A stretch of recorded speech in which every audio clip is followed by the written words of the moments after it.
How's it going? I hope you're doing as good as I'm doing today, because the core is melted. And don't get me wrong, really good effort today. I am very, very happy with the form. In a time of fatigue, my core is supporting me where I need it to.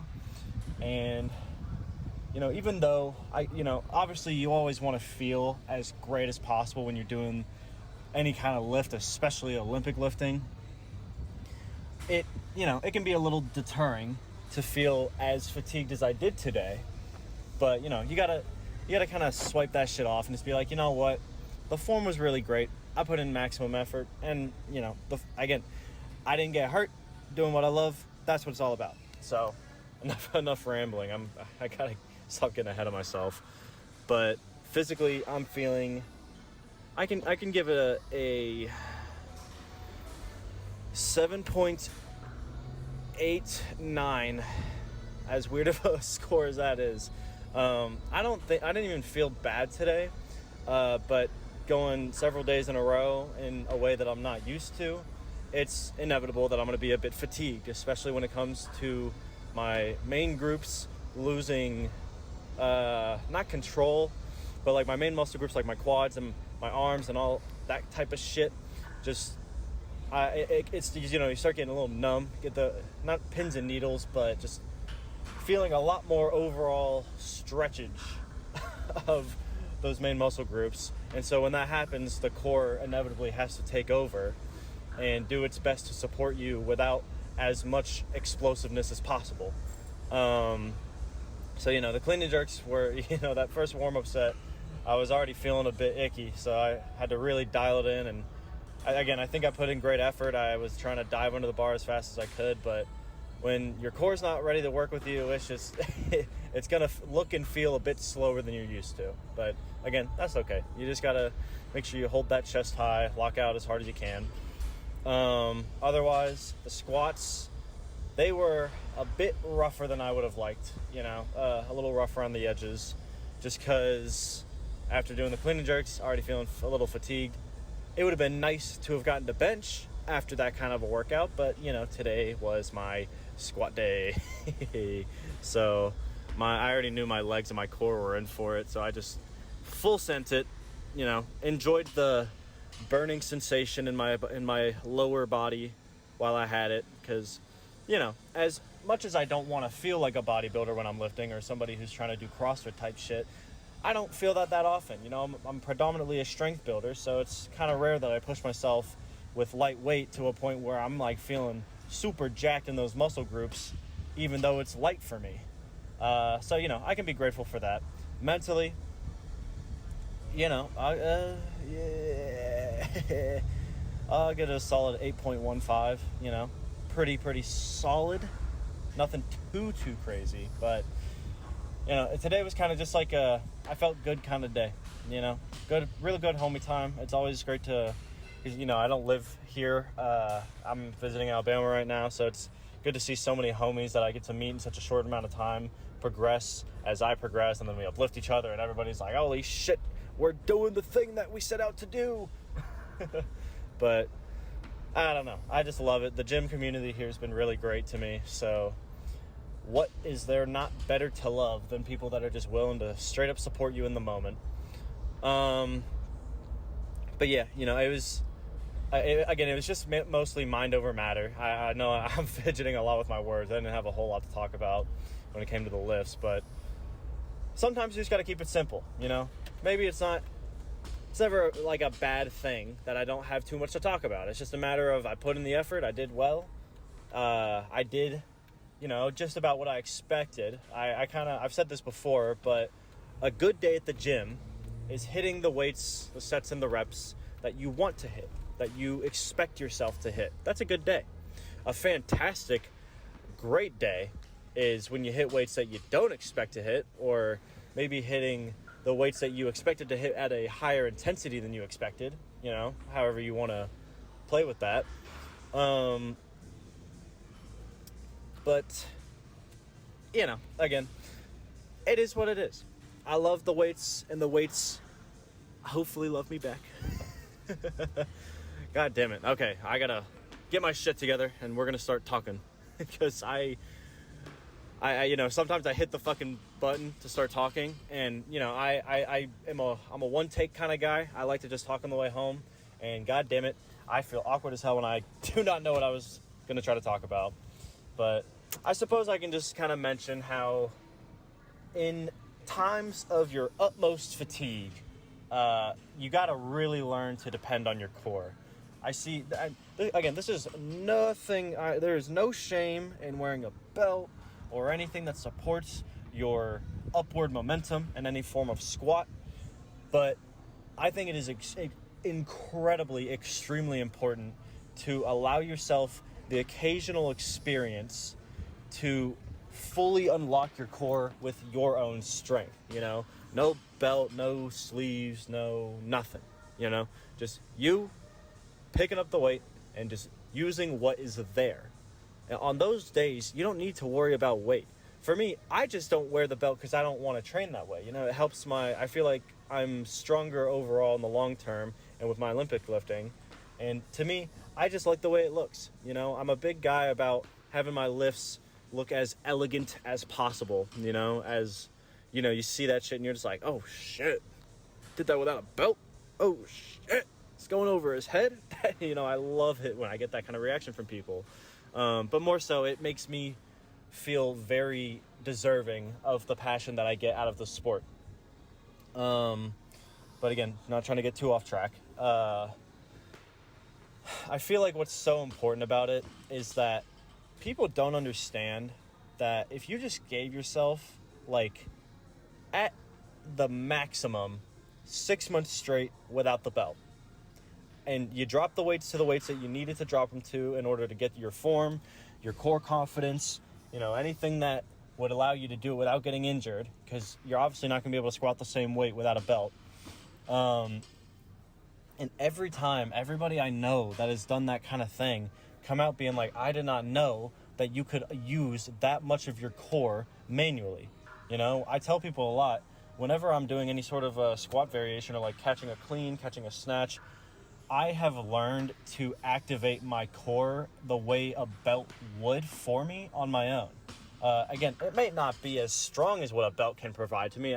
In fact, I can guarantee you it's not. A belt is it's a tool. It's going to be relatively perfect in the sense of if you put the belt on and you lock in a notch, as long as your belt's not going to break in that set, then you're most likely going to get a very nice core activation no matter what you do.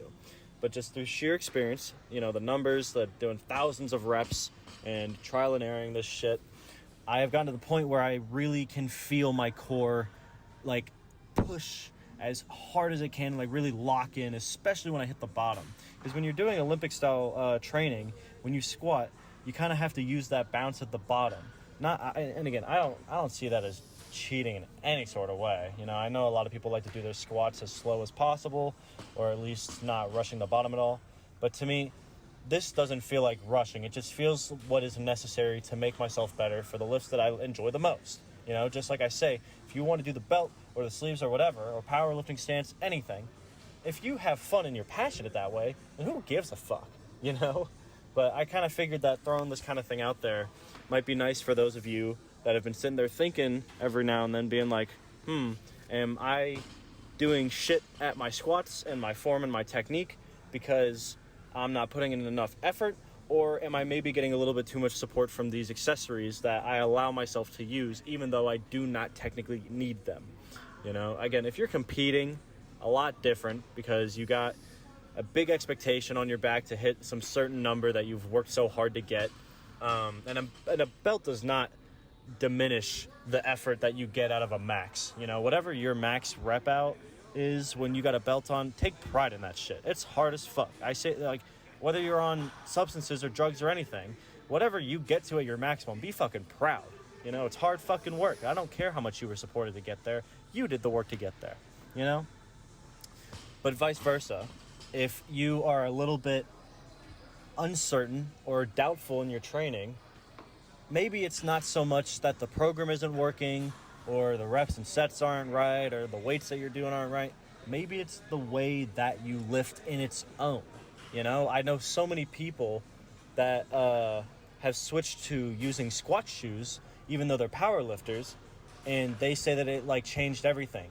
Maybe they don't go to full high bar like I do, but they'll at least go to like a very decent mid bar instead of low barring on their squat, because you get it's kind of like with conventional where, again, no shame. I don't care if you sumo or conventional, but with conventional, you're going to unlock more of your body's muscles at once to pick up a heavier weight in the long term. And especially when it comes to the confidence that you get in picking up a weight in that fashion, you will gain more confidence and overall strength out of a conventional lift rather than a sumo.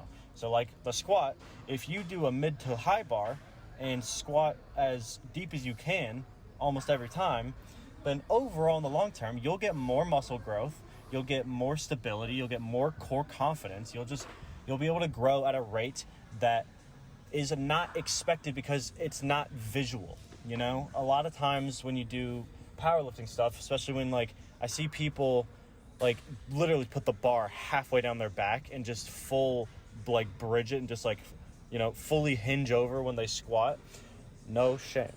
I'm gonna repeat it as many times as I have to, but you get so reliant on that kind of form to where your balance and stability and your confidence can be taken away. I see a lot of people not being able to drive out of the hole as hard and explosively as they could be, you know? Not that you need to or you have to, but like, why would you not want the extra bit of support that comes from natural growth, you know? This doesn't take any accessory, this doesn't take any equipment. It's just a matter of you tried out a new experience and now you have unlocked a little bit more of a mind-muscle connection in your body. I don't know. Take that shit with a grain of salt. I don't want to piss people off thinking that I know everything, because I really don't, and I don't even power lift like that, so who am I to fucking judge? But again, I like talking about this stuff because I feel like a different perspective might help the smallest percentage of people see what they've been trying to look for. You know, that little bit of validation of like, oh, that's the thing I've been thinking about, wasn't sure that it was correct, but that guy said it, so maybe it's worth trying out. And again, this is not me saying that this is correct. I'm just saying that it's worth the attempt, you know? I tell people all the time, I'm fully open to trying out different stuff. I feel like I switch up my grip and the way that I lift every fucking month, because that's just how it is. You grow, and whether you get weaker or stronger or taller or fatter or skinnier, whatever, your body composition is constantly changing over time, every single fucking day, and you have to adapt to that. So at least give your body the chance to see what it feels like to have a little bit more core confidence. You know, not that you need it, it just might help some people in the long run. And again, I get it, if you're competing and you want to chase that number and you got a meet coming up, don't worry about the small stuff. Like, this is just it's kind of like me with accessories. Like, I don't really do many accessories anymore. I just do the same Olympic lifts at lighter weights so that I can focus on different speeds and intensities while I train. I'm not closed off to the idea of doing accessories or other types of lifts. It's just not what I'm interested in right now, and I don't think it's going to help that much right now. It might in the future, but again, that's not for present me to think about it. That's for future Jake to worry about. So, anyway, wrapping it up. I'll be back tomorrow. I got snatch and bench, so hopefully it'll be a little bit easier on my CNS, because it'll be my 4th day in a row, because I fucked up to be fair, I didn't fuck up the program. There was just no gyms where I was at the other day. So it's just been a little bit messier than I would like it to be. But the effort's there, the intensity is there, the passion is there. So that's what fucking matters. I'm going to just keep doing it and loving it. Let me know how your life's been going, how life's been going. I genuinely love hearing about it. And, you know, just take care of yourself, you know. These tidbits of advice or little anecdotes of experience are not meant to turn you away from your own experiences or what you believe, or make you think that there's a certain way that you need to be doing something. It just might be a cool thing that you never knew you would be good at that would push you to the very next level so fast, you know? It's like how people say, like, oh, I'll never play an instrument, and then they try playing guitar at some point, and they're, like, really good at it, and they're like, oh, shit, this is, like, a really cool thing that I love now. And it's just because they tried it that one fucking time. So, try it. Give it like a week or some shit. Feel it out. See how it goes. And then see how it transfers over to your typical type of training. You know, do some high bar, ass to grass, no belt squats, and then the next week go back to powerlifting and see how you feel. That's all I'm asking. So I'll be back tomorrow. I appreciate you sticking around. See ya.